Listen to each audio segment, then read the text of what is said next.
This channel's content is strictly for educational and informational purpose and does not endorse or promote any form of violence, harm, illegal activities, self-injuries and communal disharmony. ভোটের নির্ঘণ্ট নিয়ে দেশের অন্দরে চাপ বাড়লেও ইউনূস যে নিজের অবস্থানে অনড় সেটা তিনি আরও একবার বোঝালেন এবং তিনি বলছেন যে এই কোনোভাবেই কিন্তু শীঘ্রই নির্বাচন সম্ভব নয় সেই বিষয়টাই তিনি পরিষ্কার করছেন এবং তিনি বলছেন যে ঐক্য, সংস্কার এবং নির্বাচন এই তিনটির কোনোটিকে ছাড়া সম্ভব নয় এবং এই তিনটিকে একসঙ্গেই দেখতে হবে। এরই পাশাপাশি কিন্তু তিনি এটাও বলছেন যে ঐক্য ছাড়া সংস্কার কিংবা সংস্কারহীন নির্বাচন কোনোটিই বাংলাদেশকে এগিয়ে নিয়ে যেতে পারবে না, এমনটাই মত অন্তর্বর্তী সরকারের প্রধান উপদেষ্টা এবং তিনি নিজের অবস্থান আবারও স্পষ্ট করছেন যে খুব তাড়াতাড়ি যে বাংলাদেশে নির্বাচন হবে এমনটা নয়, এটা বুঝিয়ে দিলেন মোহাম্মদ ইউনূস আবারও।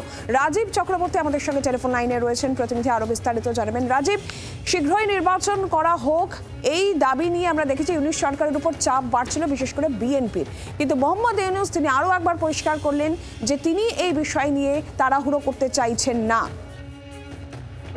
দেখো, কয়েকটি বিষয় বোঝার রয়েছে। তার কারণ মোহাম্মদ ইউনূস তিনি যাদের উপর ভর করে এই সরকার চালাচ্ছেন তারা মূলত ছাত্র নেতা, যারা এই শেখ হাসিনার বিরুদ্ধে আন্দোলন সংগঠিত করেছিলেন, যারা বৈষম্য বিরোধী ছাত্র আন্দোলন নামে যারা একেবারে অরাজকতা তৈরি করে কার্যত এখানে সরকারের পতন ঘটিয়ে এখন তদারকি সরকার চালাচ্ছে, সেই যারা সরকার চালাচ্ছে তাদের নতুন নির্বাচনে যাওয়ার মতো এই মুহূর্তে পরিস্থিতি নেই। তার কারণ নির্বাচনে অংশগ্রহণ করতে গেলে একটি রাজনৈতিক দলের প্রয়োজন এবং রাজনৈতিক দল তৈরি করে, সংগঠন তৈরি করে নির্বাচনে লড়ে ক্ষমতায় আসতে গেলে যে পরিকাঠামো এবং যে সংগঠন এবং সার্বিকভাবে যে পরিস্থিতি দরকার হয় সেটি তাদের নেই। ঠিক সেই কারণেই তারা মোহাম্মদ ইউনূসের উপর চাপ বাড়িয়েছেন এবং যাতে এই মুহূর্তে নির্বাচন না করানো হয়, এবং ইউনূস তাদের কথাতেই চলছেন। উল্টো দিকে বিএনপি, যেটি বাংলাদেশের প্রধান বিরোধী দল, এতদিন রাজনৈতিক দল হিসেবে তারা ছিল, অতীতে তারা সরকারও চালিয়েছে, তারা একেবারেই সরকারে আসতে চাইছে এবং তাদের বলা যেতে পারে তর সইছে না।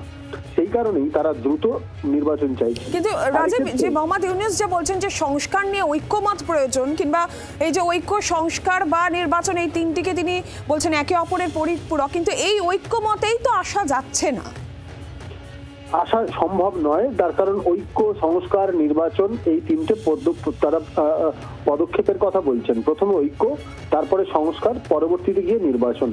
এই ধাপগুলি করার জন্য যে পরিস্থিতি দরকার সেটি বাংলাদেশে এই মুহূর্তে নেই।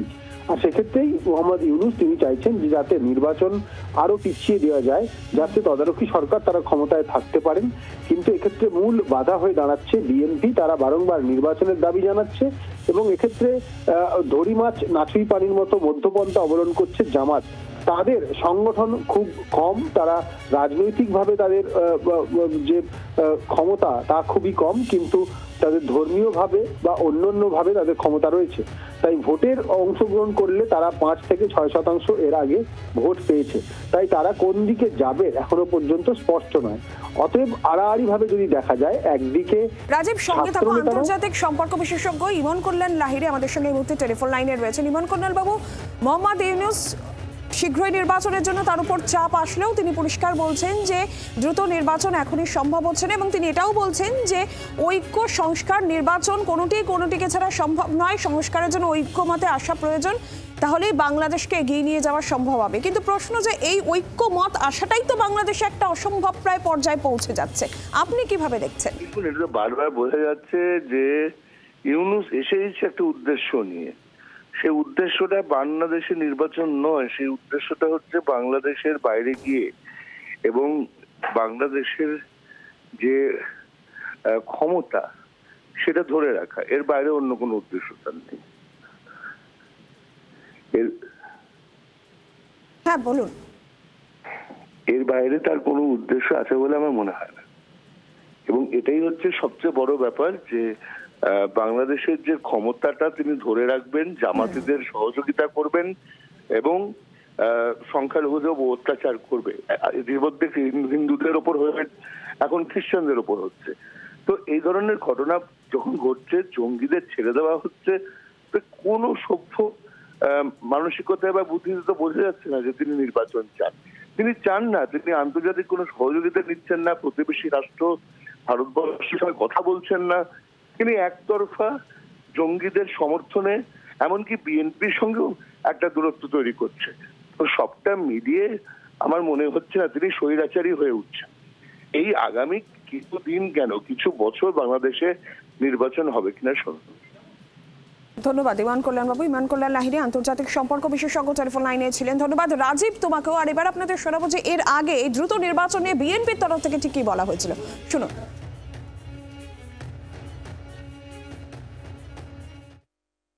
নেহায়েত একটি নির্বাচন সম্পর্কিত সময়ের ধারণা দিয়েছেন তিনি। প্রত্যাশা আমাদের পূরণ হয়নি, কারণ এটার সাথে যৌক্তিকতা যায় না। সময়ের যে যৌক্তিকতা, প্রয়োজনীয় সংস্কার করার জন্য কতদিন লাগতে পারে, কোনোভাবেই 4 থেকে 6 মাসের বেশি লাগার কথা নয়। সুতরাং গণতান্ত্রিক যাত্রাপথে যাতে আমরা কোনো রকমের কৌশল প্রয়োগ না করি, সেই আহ্বান জানাবোই অন্তর্বর্তী সরকারের কাছে। বাংলার আওয়াজ, বাঙালির আবেগ, জি 24 ঘন্টা।